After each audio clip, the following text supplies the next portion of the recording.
मकर संक्रांति के अवसर पर यहाँ पे प्रतिवर्ष किस प्रकार का आयोजन किया जाता है? यह पंडा बाबा की बहुत विशाल तपोभूमि है। यहाँ मकर संक्रांति के उपलक्ष्य में लगातार करीब 30 वर्ष से 14 तारीख से 21 तारीख तक यज्ञ का आयोजन होता है। उसी यज्ञ के आयोजन को लेकर आज हमारे यहाँ पर बैठक का आयोजन किया गया। बैठक संपन्न हुई। हमारे यज्ञ समिति के सभी सदस्य यहाँ पर उपस्थित थे, जिसमें यज्ञ को लेकर चर्चाएं हुई। और आज जो आप यह रूप यहाँ का देख रहे हैं, लगातार विकास का काम हमारी समिति यहाँ पर करा रही है।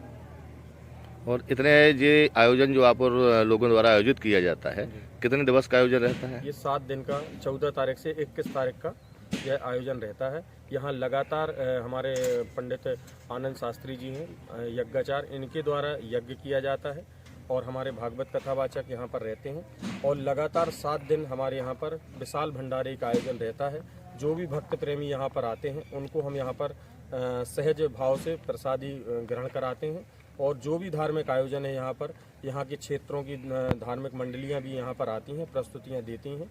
यही सब यहाँ पर आयोजन होता है। अच्छा, देखा गया है कि जबलपुर जिले के साथ साथ पाटन तहसील में पंडा बाबा और पंडा बाबा स्थान का एक विशेष महत्व है। क्या आप इसमें प्रकाश डालेंगे? इस पर प्रकाश हमारे जो हमारे शास्त्री जी हैं, आनंद शास्त्री जी, वह प्रकाश डालेंगे। पंडा बाबा महाराज की जय। यह पांडवों की झिरिया के नाम से प्रसिद्ध है। यह स्थान द्वापर से संबंधित है। जिस समय पांडव अज्ञातवास में रहे हैं, उस समय 5 पांडवों के द्वारा अलग अलग यहाँ कुंड खोदे गए थे। यहाँ भीम का पैर भी है। चूँकि दमोह और जबलपुर की जो सीमा है, दोनों के मध्य में यह स्थान है। यह अनादिकाल से तीर्थ क्षेत्र के रूप में रहा है।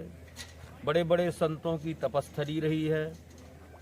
भू राजस्व विभाग वालों ने बताया कि कभी महाराज भृगु भी यहाँ पर निवास उनने किया है, तो उनकी भी तपस्थली रही है। निरंतर तो मैं नहीं जानता, परंतु 30 वर्षों से लगातार मैं यहाँ पर सेवा दे रहा हूँ। 14 जनवरी मकर संक्रांति के पावन पर्व पर यहाँ पर विशाल यज्ञ का आयोजन और विशाल भंडारे का आयोजन पंडा बाबा समिति के द्वारा और यहाँ पर जो विशिष्ट सहयोगी हैं, यहाँ का पूरा क्षेत्र, चाहे तेंदुखेड़ा हो चाहे पाटन हो, ग्रामीण अंचलों से भी लोग यहाँ पर आते हैं। रात्रि में यहाँ पर बड़ी बड़ी मंडलियों के द्वारा यहाँ उपस्थिति होकर के और विशाल कार्यक्रम किया जाता है। जैसा कि आप लोगों के द्वारा बताया गया कि ये बहुत प्राचीन स्थान है और यदि इस स्थान को देखें तो इसको दुर्दशा ही कहा जा सकता है कि मुख्य मार्ग से यहाँ पहुँच मार्ग उपलब्ध नहीं है। चारों ओर अंधेरा छाया हुआ है, कोई प्रकाश व्यवस्था नहीं है। तो यहाँ पे शासन की क्या भूमिका रही है?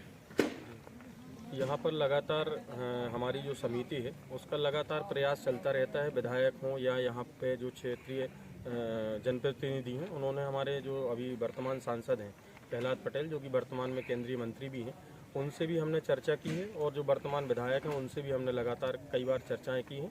लेकिन कुछ प्रशासनिक ऐसी कुछ अड़चनें रहीं, जैसा कि हमें जानकारी हुई है। लेकिन वो अड़चनें अब दूर हो चुकी हैं, क्योंकि ये जगह जो है फॉरेस्ट में आती थी और अब इसकी एनओसी मिल चुकी है। हमें ऐसा लगता है पंडा बाबा की कृपा से अब इस रोड का और जो लाइट की बात है, तो लाइट में तो ऐसी कोई प्रशासनिक अड़चन नहीं थी।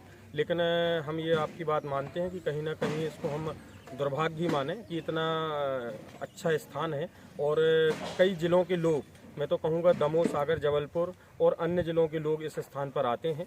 लेकिन यहाँ पर लाइट की व्यवस्था ना होने के कारण यहाँ पर जो संत विभूतियाँ रहती हैं या कोई पुजारी भी यहाँ पर रहते हैं, तो कल के दिन हो सकता कोई ऐसी घटना यहाँ पर घटे या कोई ऐसी व्यवस्था ना बनने के कारण कुछ भी हो सकता है। तो मैं तो चाहूँगा कि यहाँ के जो जनप्रतिनिधि हैं वो यहाँ की व्यवस्थाओं को देखें, यहाँ पे लाइट की व्यवस्था हो। मैं आपके माध्यम से उन तक अपनी बात पहुँचाना चाहूँगा।